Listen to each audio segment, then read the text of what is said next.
Hello বন্ধুরা, কেমন আছো সবাই? আশা করছি সবাই খুব ভালো আছো আর তোমাদের পড়াশোনাও খুব ভালো চলছে। আজ সারাদিন ব্যস্ত ছিলাম, তো সেজন্য সারাদিন তেমন পড়া হয়নি। যেটুকু বসেছিলাম সেটুকু শ্যুট করা হয়নি। তো ওটা মন মতোও হয়নি। আমার টার্গেটের কিছুই হয়নি। আজকের যে টু ডু লিস্ট করার ইচ্ছা আছে সেটার কিছুই হয়নি। তো টু ডু লিস্টটা এখন তৈরি করব এবং সেটা কমপ্লিট করব। আজকেও রাত জাগবো। তো দেখতে থাকো। আর হচ্ছে দেখি কত রাত পর্যন্ত পড়তে পারি। আর টু ডু লিস্ট যেটা তৈরি করব সেটা কমপ্লিট করতে পারি কিনা। তো চলো দেখতে থাকো। আর আজকে প্রচুর ঠান্ডা পড়েছে। মানে হঠাৎ করে ভালো ঠান্ডা পড়েছে। তো বাইরে বসাই যাচ্ছে না। কম্বলের মধ্যে বসেছি। বসে এখন পড়া শুরু করব। এখন বাজে ৯টা। আমি পড়িয়ে আসলাম। পড়িয়ে এসে খাওয়া-দাওয়া করে একেবারে বসেছি পড়তে। আর এই ভিডিওটা কিন্তু আগের দিনে শ্যুট করা মানে ৪ তারিখে শ্যুট করা। যেটা তোমরা ৫ তারিখে দেখতে। কিন্তু যেহেতু রাত জেগেছিলাম, পরের দিন সকালে উঠতে অনেক লেট হয়ে গেছিলো। সেজন্য ভিডিও এডিট করতে পারিনি। আজকে ভিডিও এডিট করছি ৫ তারিখ। তোমরা ৬ তারিখ দেখতে পাবে ভিডিওটা। তো যাই হোক, তো প্রথমে ইংলিশ নিয়ে বসেছি। আর পড়ার যেগুলো মুখস্থ করার বা পড়ার সেগুলো আগে পড়ব। আগের দিন রাতে পড়েছিলাম, আগে ম্যাথ করে নিয়েছিলাম। তারপরে পড়তে গিয়ে প্রচুর ঘুম পাচ্ছিল। তো সেজন্য ভাবলাম যেগুলো মুখস্থ করা সেগুলো আগে পড়ে নেব। যেমন ইংলিশ, জিকে, তারপরে পিওয়াইকিউ যেটা একটা করে সলভ করছি সেইটা। তো এই যে দেখো, ওয়ান ওয়ার্ড পড়েছি আজকে। আর ওয়ান ওয়ার্ডের এই ২০টা আজ মুখস্থ করলাম। তো তারপর ১ ঘন্টা লাগলো এগুলো করতে। ওয়ান ওয়ার্ড করতে ১ ঘন্টা লেগে গেল। তারপরে নিয়ে বসেছি জিকে। জিকে ভারতের জিওগ্রাফি পড়ছি আজ। ভারতের জলবায়ুটা পড়লাম।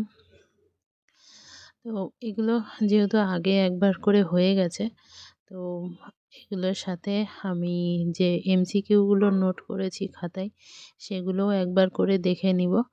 দেখে নিয়ে তারপরে যাব পিওয়াইকিউতে। তো পুরো ২ ঘন্টা যদি নাও হয়তো লাগবে না, কারণ জলবায়ুটা আমার খুব ভালোভাবে পড়া আছে এবং বেশি টাইম লাগে না।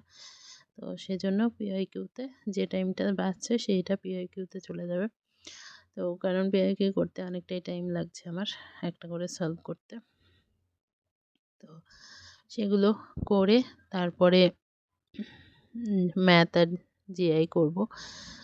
যখন ঘুম পাবে তখন বসবো ম্যাথ নিয়ে।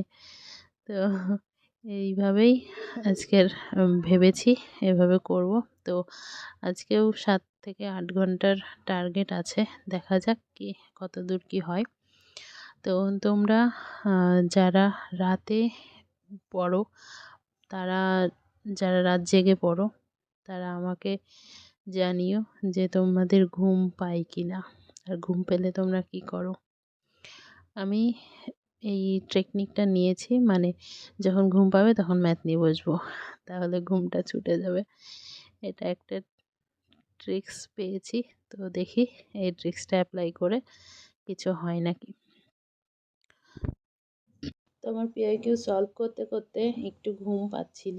তো আমি একটু হাঁটাহাঁটি করে এসে আবার বসলাম পড়তে। কারণ মানে খুবই ঘুম পেয়ে যাচ্ছিল। সেজন্য ভাবলাম যে একটু হাঁটাহাঁটি করে আসি। একটু জল খেলাম, হাঁটাহাঁটি করলাম। করে এসে মানে এর মধ্যে ঘুম পেয়ে গেছে। করে এসে তারপরে আবার বসলাম। একটু টাইমটা নষ্ট হলো। যাই হোক, কিছু করার নেই। প্রায় ২টো বেজে গেছিলো, ২টো পার হয়ে গেছিলো। তো তারপর কিন্তু আমি পড়তে পড়তে ঘুমিয়ে গেছিলাম। এই যে দেখো, ঘুম থেকে উঠে দেখি আমি পড়া কমপ্লিট, বই খাতা নিয়েই ঘুমিয়ে পড়েছি। তো উঠলাম, হঠাৎ করে ঘুম ভেঙে গেছে। প্রায় ১.৫ ঘন্টার মতো ঘুমিয়েছি। তো এখন জিকে আর সরি ম্যাথ আর জিআইটা করব।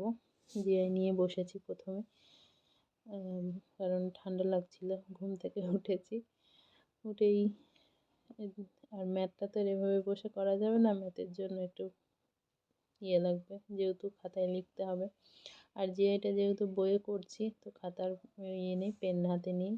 এটা বই থেকে করা যাবে, অসুবিধা হবে না। তো সেজন্য কম্বলের মধ্যে ঢুকেই জিআইটা করে নিলাম, নিয়ে তারপরে ম্যাথটা নিয়ে বসবো। এবার বলি আমি এক্সামের কথা। এক্সাম কবে হবে? সবাই কোশ্চেন করছো যে এক্সাম কবে হবে বলো। আর এক্সাম যে অ্যাকচুয়াল কবে হবে, একটার পর একটা ওবিসির তো ডেট আসছে। ওবিসির ডেট আবার নেক্সট দিয়েছে। নেক্সট হিয়ারিংয়ে যদি রায় দিয়েও দেয়, তাও তো এই মাসে তো আর হচ্ছে না। আবার যদি নতুন ডেট দেয় তাহলে তো আবার আরও পিছিয়ে যাবে। এ মাসে হবে না, এখন জানুয়ারি ফেব্রুয়ারি। তো বারবার আশা দিতেও কেমন একটা লাগে।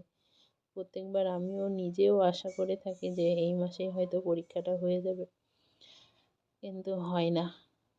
কী আর করা যাবে, দেখা যাক কবে হয়। তো যারা এলপি বা আরপিএফ, এসআই এই পরীক্ষাগুলো দিয়েছো তাদের কেমন হয়েছে জানিও। তো আমার পড়া কমপ্লিট, 5টা বেজে গেছে, ভোর 5টা। টোটাল 6 ঘন্টা 55 মিনিট আমার পড়া হয়েছে। এই হচ্ছে আজকের টু ডু লিস্ট। তো আজকের মতো টাটা, ভালো থেকো।